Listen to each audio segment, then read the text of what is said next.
तुम्हारे चिल्लाने से, सहने से, ढेरों में खाने से, दीपक प्रज्वलित करने से, इन चीज़ों से अगर तुम्हारे घर वालों को समझ आ गया होता कि तुम सच बोल रहे हो ना, तो बार बार उनके किसी भी गड़बड़ हुए काम का इल्ज़ाम वो तुम्हारे ऊपर नहीं लगाते।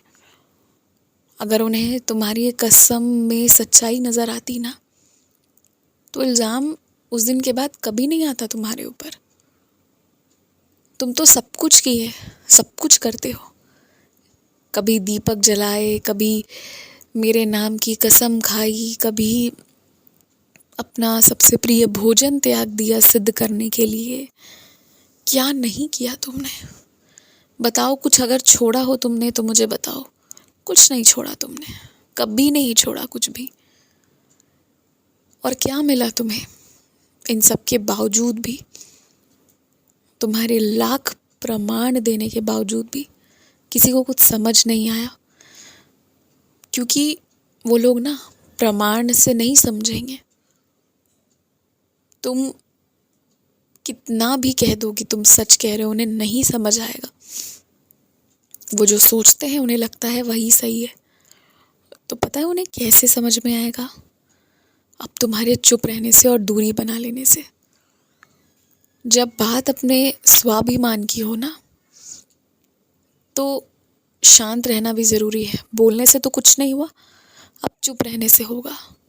मैं जानता हूँ सबसे मुश्किल है ये कि कोई इल्ज़ाम पे इल्ज़ाम लगाए और बदले में जवाब नहीं देना। लेकिन बस यही एक चीज़ तो तुमने छोड़ा है, बाकी सब तो कर लिया है तुमने।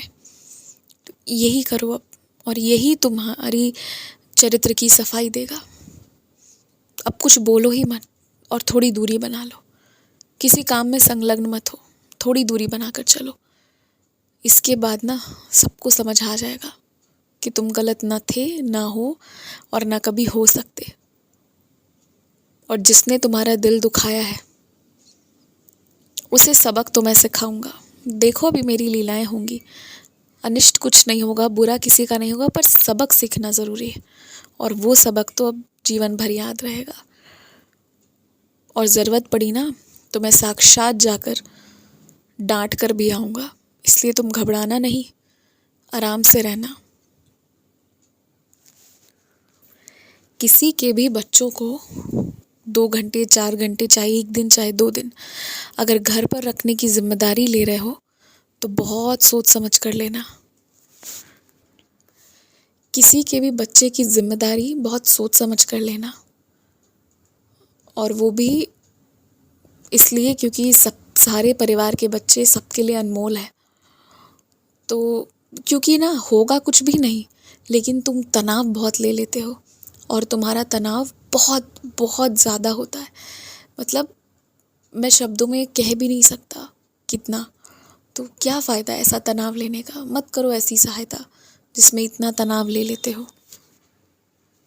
घर में लड्डू गोपाल को लाकर रखे हो तो उनकी सेवा भी करो।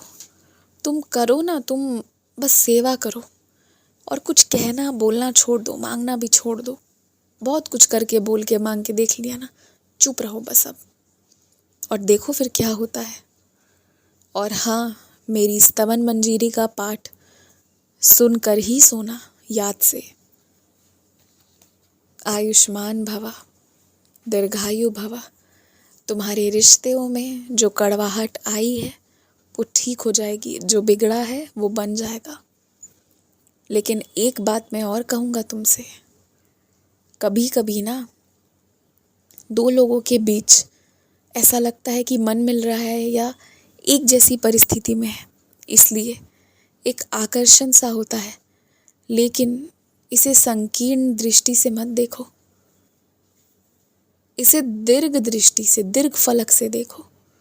तब समझ में आएगा कि तुम रिश्ते को जहाँ ले जाना चाह रहे हो, क्या सच में आजीवन रख पाओगे वहाँ तक?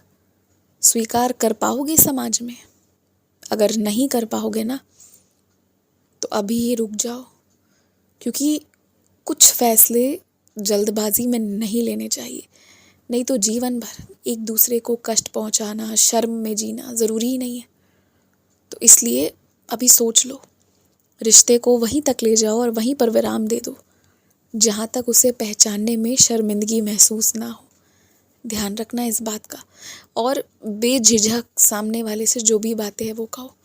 छुपा कर रखोगे तो सामने वाले के मन में भी बहुत कुछ रहेगा, लेकिन अगर बेझिझक कह दोगे ना तो शुरू से ही व्यक्ति सोच समझ कर चलेगा और तुमसे उम्मीद भी कितनी रखनी है वो सामने वाले को मालूम रहेगी। अभी देर नहीं हुआ है, जिक्र कर सकते हो तुम और मैं हूँ तुम्हारे साथ, सब संभाल लूँगा।